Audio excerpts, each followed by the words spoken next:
Assalamualaikum warahmatullahi wabarakatuh.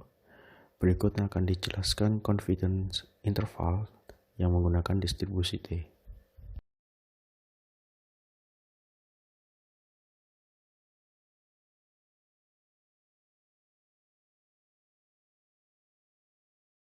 Confidence interval dapat menggunakan pendekatan distribusi T-student untuk parameter populasi yang tidak diketahui, baik variasi atau deviasi standar populasi yang tidak diketahui, dan ukuran sampel di bawah 30 karena kesamaan karakteristik distribusi T-student dengan distribusi normal. Confidence interval ini dinyatakan dengan X bar rata-rata sampel plus minus T alpha per 2V dari distribusi T student dikalikan dengan S deviasi standar sampel dibagi akar N ukuran sampel. Besarnya nilai T ini ditentukan oleh signifikan level dan derajat kebebasan.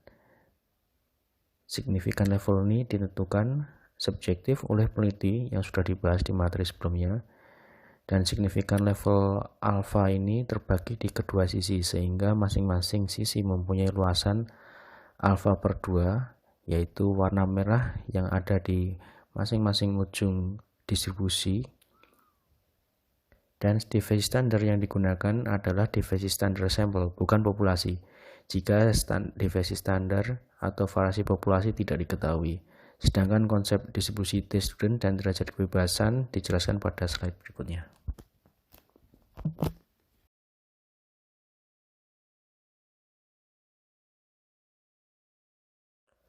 Karena kesamaan karakteristik distribusi T-student dan distribusi normal, penentuan confidence interval dapat menggunakan distribusi T-student, khususnya jika ukuran sampel di bawah 30. Berdasarkan grafik tersebut, distribusi T-student semakin menyerupai distribusi normal jika degree of freedom-nya semakin besar. Nilai T-student ditentukan oleh significant level dan degree of freedom. Hal ini agak berbeda dengan penentuan nilai Z distribusi normal yang hanya ditentukan oleh significant level atau confidence level-nya saja. Distribusi T-student dapat digunakan untuk menghitung probabilitas suatu variabel seperti rata-rata X bar jika diketahui rata-rata populasi, deviasi standar sampel, dan ukuran sampel sebesar N. Prinsip ini sama dengan distribusi normal di mana nilai Z ditentukan dari informasi-informasi tersebut. Degree of freedom atau derajat kebebasan merupakan jumlah pengamatan data yang bebas dari total pengamatan. Nilai degree of freedom ini ditentukan oleh total pengamatan, ukuran sampel, dan jumlah parameter populasi yang diestimasi seperti rata-rata, deviasi standar, atau yang lain. Secara matematis, degree of freedom sama dengan total pengamatan atau ukuran sampel dikurangi jumlah parameter. Sebagai contoh, misalkan ada populasi mahasiswa dengan nilai mata kuliah rata-rata 8, lalu ada 5 mahasiswa yang diambil sebagai sampel. Dari populasi tersebut, kita bebas mengambil sampel mahasiswa yang pertama, berapapun nilainya. Misal, X1 sama dengan 6. Sampel berikutnya juga masih bebas dipilih berapapun nilainya, misalkan X2 sama dengan 7, X3 sama dengan 8, dan X4 sama dengan 9. Lalu bagaimana dengan sampel yang terakhir, yaitu sampel kelima? Sampel terakhir menjadi tidak bebas karena sampel terakhir harus mempunyai nilai tertentu sehingga rata-rata sampel sama dengan 8. Berarti ada satu sampel yang tidak bebas. Maka dalam contoh persoalan tersebut, derajat kebebasannya adalah N-K, di mana N sama dengan 5, K sama dengan 1, maka N-K sama dengan 5 kurangi 1 sama dengan 4. Dengan demikian, kita kehilangan satu derajat kebebasan, sehingga derajat kebebasannya khusus dari persoalan tersebut adalah 4. Derajat kebebasan inilah bersama dengan significant level digunakan untuk menentukan nilai tabel tertentu seperti tabel T-student.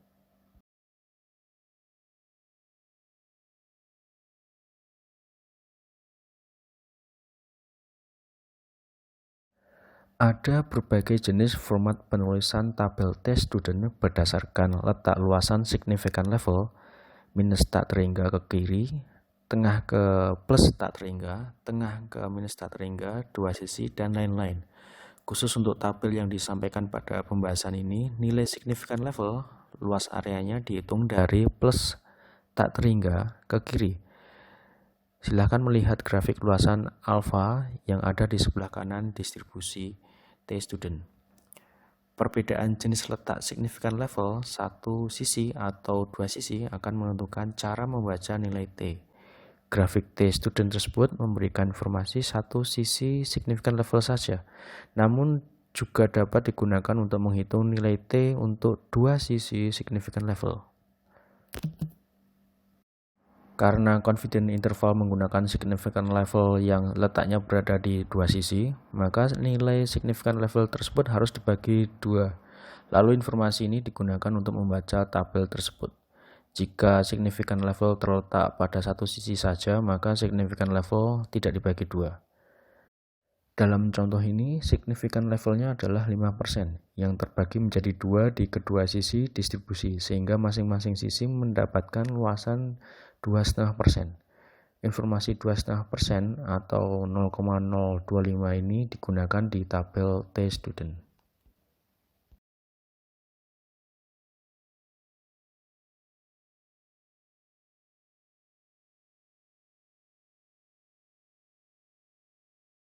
Berikut diberikan suatu contoh soal. Ada suatu tabel yang memberikan informasi kadar polusi udara dalam ppm hasil pengamatan terhadap 5 lokasi di Yogyakarta. Yang menjadi pertanyaan adalah, berapakah rentang interval rata-rata kadar polusi udaranya? Gunakan tingkat kepercayaan 90%. Dalam persoalan ini, ukuran sampel sama dengan 5 dan deviasi standar populasi tidak diketahui, maka distribusi T-student dapat digunakan untuk menjawab persoalan ini.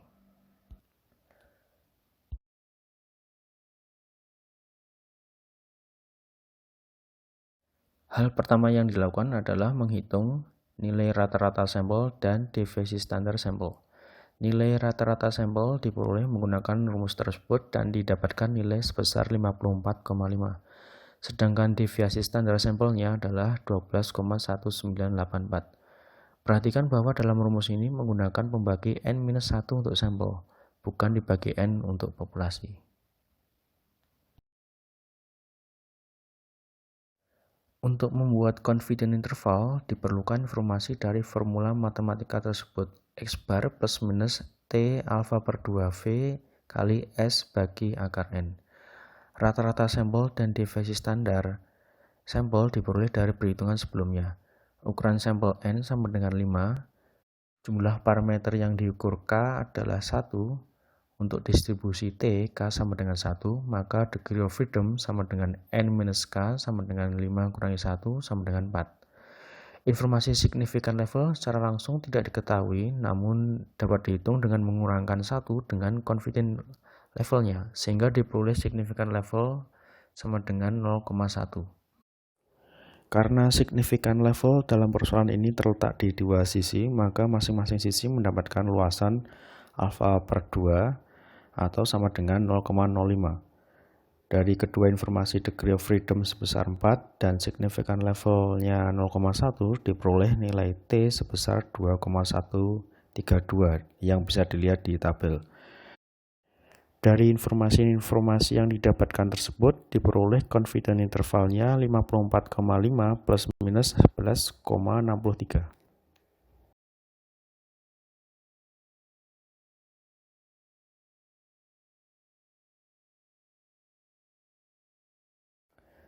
Confidence interval yang sudah dihitung sebelumnya dapat juga ditunjukkan secara visual yang bisa dilihat dari grafik tersebut.